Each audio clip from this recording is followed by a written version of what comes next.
வணக்கம். தமிழ்நாட்டு எலெக்ஷன்ல ஒரு பெரிய மேட்டரே இப்போ நடந்துட்டு இருக்கு. நம்ம டாஸ்மாக் கடைகள் மேல ஒரு பெரிய டிஜிட்டல் பூட்டு போட போறாங்க. அது என்னது, எதுக்கு, எப்படி, வாங்க அத பத்தி தான் நாம இப்போ பார்க்க போறோம். தமிழ்நாட்டுல இருக்கிற 4800க்கும் மேலான டாஸ்மாக் ஷாப்ஸ் திடீர்னு எதுக்கு இவ்ளோ ஸ்ட்ரிக்ட் கண்ட்ரோலுக்கு வந்திருக்கு? அதுவும் கரெக்டா இந்த எலெக்ஷன் டைம்ல. இதுக்கு பின்னாடி என்ன காரணம் இருக்கு? வாங்க அத பத்தி தெரிஞ்சுக்கலாம். ஓகே, இந்த புது ரூல்ஸ்லாம் எதுக்குன்னு தெரிஞ்சுக்கிறதுக்கு முன்னாடி நாம அரசியலுக்கும் சரக்குக்கும் இருக்கிற ஒரு பழைய கனெக்ஷனை பத்தி புரிஞ்சுக்கணும். அப்பதான் விஷயம் புரியும். பிரச்சனையே இதுதான். எலெக்ஷன் வந்துட்டா போதும், ஓட்டு போடுறவங்கள கவர அவங்களுக்கு சரக்கு சப்ளை பண்றதுங்கிறது ஒரு அன்ரிட்டன் ரூல் மாதிரி ஆயிடுச்சு. இது தப்புன்னு தெரிஞ்சும் வருஷக்கணக்கா இதுதான் நடந்துட்டு இருக்கு.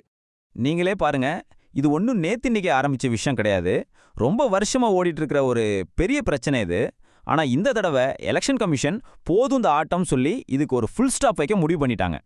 இந்த மாதிரி தில்லுமுள்ளு வேலைக்கெல்லாம் செக் வைக்கிறதுக்காக எலெக்ஷன் கமிஷன் ஒரு டிஜிட்டல் கோட்டையே கட்டியிருக்காங்கன்னு சொல்லலாம். இனிமே பழைய மாதிரி ஆட்டம் போட முடியாது. சும்மா யோசிச்சு பாருங்களேன், 4800க்கும் அதிகமான கடைகள். இது ஏதோ 1-2 கடையில நடக்கிற விஷயம் இல்ல. தமிழ்நாடு முழுக்க ஒரு பெரிய டிஜிட்டல் வலைய விரிச்சிருக்காங்க. அப்போ இவ்ளோ பெரிய கண்காணிப்பு சிஸ்டம் எப்படிதான் வேலை செய்ய போகுது? எல்லாத்தையும் வெளிப்படையா வைக்கிறதுக்கு அவங்க கையில எடுத்திருக்கிற 4 முக்கியமான ஆயுதங்கள் என்னென்னு பார்க்கலாமா?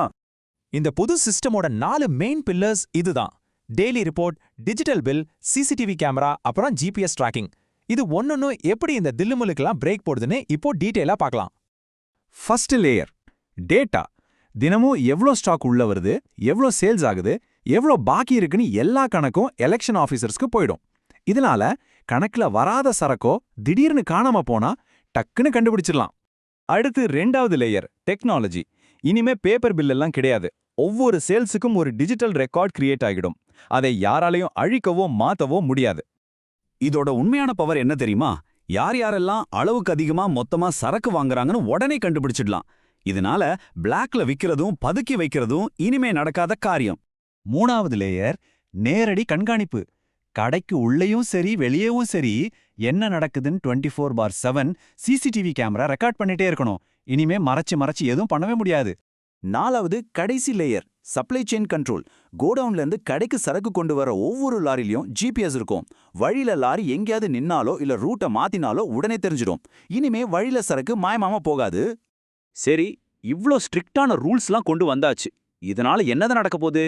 தமிழ்நாட்டோட பொலிட்டிக்கல் கேம் இது மாத்துமா? இந்த சேஞ்ச் எவ்ளோ பெருசுன்னு பாருங்களேன். முன்னாடி மறைமுகமா நடந்ததெல்லாம் இப்போ வெளிச்சத்துக்கு வந்துருச்சு. மொத்தத்துல இருட்டுல இருந்து வெளிப்படைத்தன்மைக்கு ஒரு கம்ப்ளீட் ஷிஃப்ட் இது.